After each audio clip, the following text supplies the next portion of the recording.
Hello दोस्तों, story junction में आपका स्वागत है।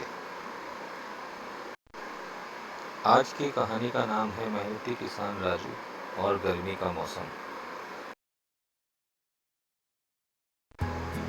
बहुत साल पहले की बात है। किशनगंज नाम के गांव में राजू नाम का एक किसान अपने परिवार के साथ रहा करता था। गांव में सारे गांव वाले मिलकर हंसी खुशी के साथ रहते थे। सबकी खेती भी अच्छी होती थी। परंतु एक बार गांव में बहुत ज़्यादा गर्मी पड़ने लगी। गर्मी धीरे धीरे इतनी बढ़ गई कि हरी भरी फसल भी सूखने लगी। गांव के सारे नदी तालाब कुएं सब सूखने लगे और देखते ही देखते गर्मी के मारे गांव वालों का बुरा हाल हो गया। गर्मी इतनी ज़्यादा बढ़ गई कि फसलें तो बस नहीं, हरे भरे पेड़ भी सूख कर टूटने लगे। जानवर भी गर्मी के मारे मरने लगे क्योंकि पानी के तालाब और कुएं सब सूख गए।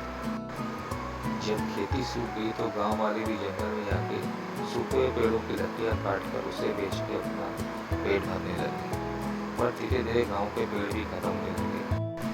अब गांव वालों के सामने नई मुसीबत ये थी कि अब वो क्या करके अपना पेट भरेंगे। राजू और उसके परिवार वाले जब भी गांव के मंदिर के सामने से गुजरते थे, वो यही प्रार्थना करते थे, हे प्रभु, हम गरीबों के ऊपर दया करो, अपनी दया दृष्टि बनाए रखो। जब गर्मी असहनीय हो गई तो राजू गांव के पुजारी के पास गया। बोला, प्रभु, कुछ तो उपाय बताइए, ऐसा कब तक चलेगा? गांव की पूरी फसल सूख गई है, पक्षी और जानवर मरने लगे, जंगल के पेड़ सारे सूख गए और अब ऐसे ही हाल रहा तो बहुत जल्दी इंसान भी मरने लगे। पुजारी बाबा बोले, बच्चा, रख विश्वास, प्रभु है हम सबके साथ। तुम सिर्फ जाके प्रभु का नाम लो, बाकी सब प्रभु पे छोड़ दो। यही बात रामू और लल्लू ने लीला काकी को बताई। बस फिर क्या था, रातों रात सारे गांव वाले प्रभु का नाम लेने लगे। ओम नमः शिवाय, ओम नमः शिवाय। और ये क्या, अचानक गांव के ऊपर काले बादल छा गए, बिजली कड़कने लगी। लेकिन गांव वाले प्रभु का नाम जपते रहे और देखते ही देखते काले बादलों से पानी की बौछार होने लगी।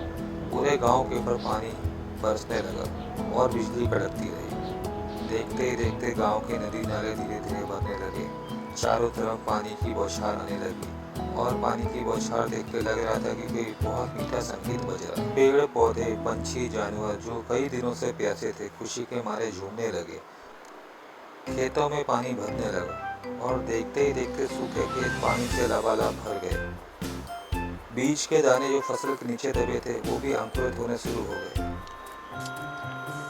जिन किसानों ने खेत में दाने बोए थे वो सब अंकुरित होकर ऊपर आने लगे। सारे गांव में खुशी की लहर फैल गई।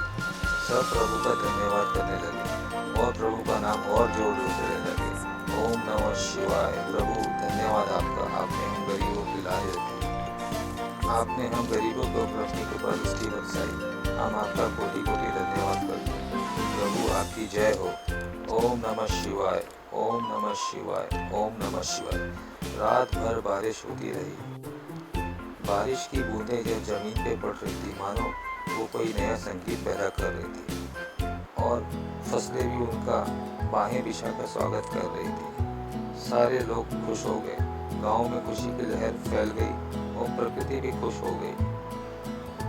पेड़ पौधे पत्ते ऐसे हिल रहे थे मानो वो खुशी के मारे नाच रहे हों और अब वो अपना नाच बंद नहीं करना चाहते थे। सुबह जब सूरज की पहली किरण आई तो गांव के ऊपर इंद्रधनुष छा गया। ऐसे लग रहा था कि मानो कोई स्वर्ग का दृश्य है। राजू खुशी खुशी अपने घर के आंगन में चहलकदमी कर रहा था और भगवान को लाखों लाखों धन्यवाद दे रहा था। और उसने कहा, किसी ने सच ही कहा है, जाको राखी साहिया, मार सके ना कोई, बाल न बांका कर सके जो जग बैरी होए। इसलिए बच्चों, भगवान के ऊपर अपना भरोसा कायम रखो, भगवान को हमेशा याद करो, क्योंकि भगवान की इच्छा के बिना इस दुनिया में कुछ भी नहीं होता। भगवान सबको एक ही दृष्टि से देखते हैं और उनकी कृपा दृष्टि सबके ऊपर सदैव बनी रहती है। धन्यवाद।